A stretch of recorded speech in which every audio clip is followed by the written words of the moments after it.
Don't forget to subscribe, hit the bell icon, and watch the video. Ika. Magandang buhay mga idol! So, for today's videos po, imi-makeover natin si Colette. Kasi naman, nakita niya akong nag-aayos ng mukha at naglalagay ng kolorete sa ating pagmumukha. Kaya ayan, gusto niya siya rin daw.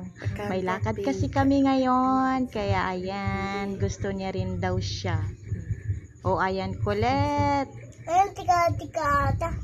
Ang cute-cute mo. Ayan, maganda ka na. Bayot ka na tingnan. Ayan. Tingin daw siya guys sa salamin. Ayan, salamin. Ayan, nagustuhan niya. Gusto niya rin ng kilay. May naalala ako dito guys. Naalala ko si Madam Ruby Bless sa kanyang pagkilay.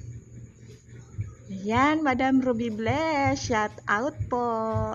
Yung anak ko nahilig din po sa kilay, sa pagkilay-kilay. Siguro bayot ito. Buyag, wag naman po sana. Ayan, happy na siya. So guys, thank you so much for watching mga idol. God bless. Mwah! Bye-bye! Pakita mo lipstick mo.